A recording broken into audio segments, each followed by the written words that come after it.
All right, guys, so now we jump into Unit 6, which is all about energy. So the first thing we're going to talk about today is the trends worldwide in energy usage. So we're going to go ahead and jump right in and talk about energy usage. Whoops, except we can't. Here we go. Now we can. Sorry. All right, so first thing, talking about energy usage around the world. Um, And it's important that we understand that there is, as with almost everything else that we talk about in environmental science, there's a big difference between developed countries and developing countries. And so, in most developed countries, they use a lot of commercial energy sources. Those are bought and sold. These are frequently fossil fuels, oil, coal, natural gas. In developing countries, they are much more likely to be using what we call subsistence energy sources. So, just like subsistence farming is farming just enough to feed your own family, a subsistence energy source is an energy source that is adequate for the needs of your own family. So this might be burning wood, straw, sticks, or even animal dung. This isn't enough to generate electricity. It's simply enough to provide energy for your family. So, of course, as industrialization increases, our energy use is going to increase, and the sources of that energy are going to change. And so, if we look at the US, you'll notice that there's a big change in 1875, is when coal passes wood as the number one energy source for the United States. And then you'll notice again that there is a shift in about 1950 when petroleum passes coal. And both of those mark pretty significant times in our history. So 1875 is the transition into the full-on industrial revolution, and the advent of the steam engine, which is of course powered by coal. And then in the 1950s, as we move into the age of the automobile, that's when petroleum passes coal. So those patterns of energy use until 1875, we have, whoops, here we go. Sorry, I have these in the wrong place. All right, so until 1875, our predominant energy source is wood. At that point, it becomes coal. And in 1950, we have the advent of the nuclear age. That's still an produces electricity. It's not a primary source. In the 1970s, we have the great oil embargo, and we see a dramatic dip in oil use. And then our top three sources today are all fossil fuels: oil, natural gas, and coal.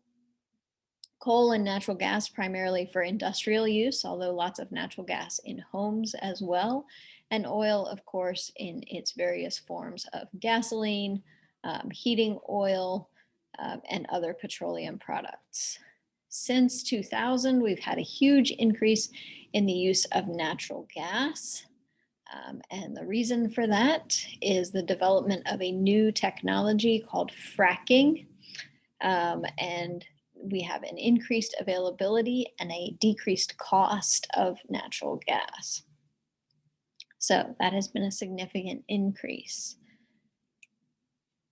In 2014, 35% of our energy comes from petroleum, 28% from natural gas.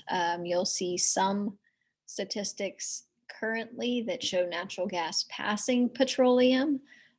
You'll see others where it hasn't yet, so it really depends on who does the survey. Coal is down to 18% and nuclear power is 8%. Virginia actually gets a substantial portion of our electrical energy from nuclear power. We have 2 nuclear power plants in Virginia. And I believe that our percentage is up about 12% of our state's electric power is generated from nuclear power. And then renewable energy is the smallest piece of the pie at only 10%.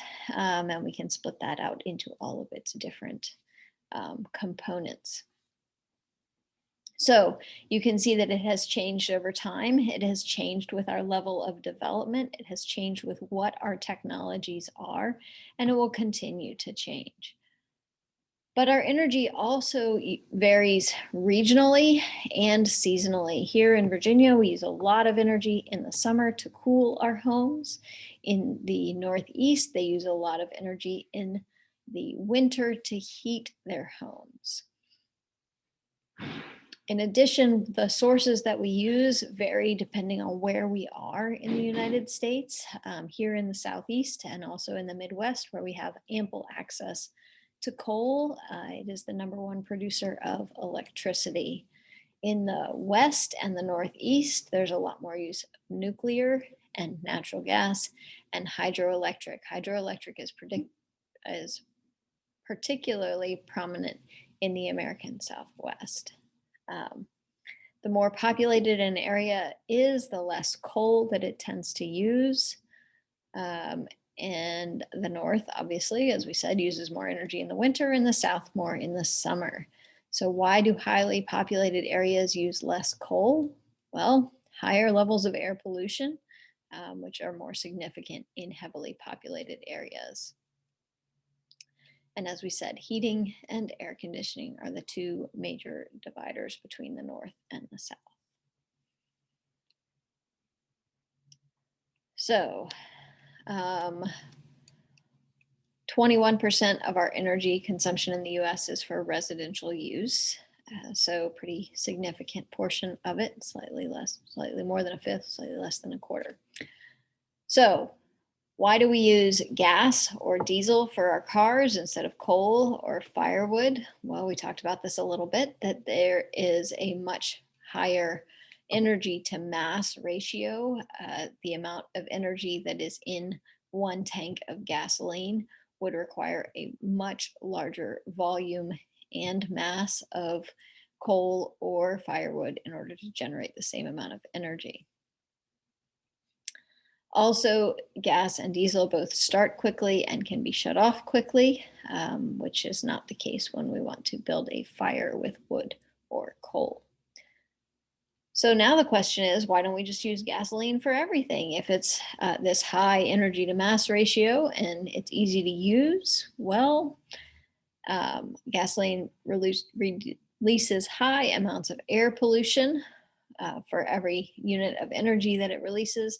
And it's expensive. It takes a lot of money and energy to process and refine gasoline. Okay, so we've talked a little bit about the trends. We've talked about what's used where. Let's talk about the different fuel types. So again, we went over these briefly today. #1 is wood. This could be firewood. It could also be charcoal. This is probably the #1 source in developing countries because it is easily accessible. All you need is an axe or a saw, and you have energy. Another readily available fuel source in developing countries, some of them anyway, is peat. So peat comes from bogs or marshes, and it is partially decomposed organic material. It has to be cut and dried. So you'll see it stacked up in fields, and once it is cut and dried, it can be burned for fuel. Now, once peat is compressed, subjected to heat and pressure for a long period of time, like hundreds of thousands of years, it can become coal. Coal comes in 3 main varieties, which we call lignite. This is what you will sometimes see called brown coal. It is not very common in the United States. Then we have bituminous coal, which is the soft coal.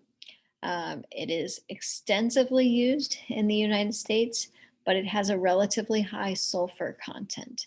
And with even more heat and pressure, then we wind up with what is called anthracite, which is the hardest coal. It has the highest energy content per unit of mass and volume. It has a low sulfur content. However, it is limited. So when we hear in environmentalists or politicians talking about clean coal, what they are talking about is anthracite, is this hard coal with the low sulfur content. Because when we burn coal that has a high sulfur content, we put sulfur dioxide into the air. And when sulfur dioxide in the air combines with water, we get sulfuric acid, and that's how we get acid rain.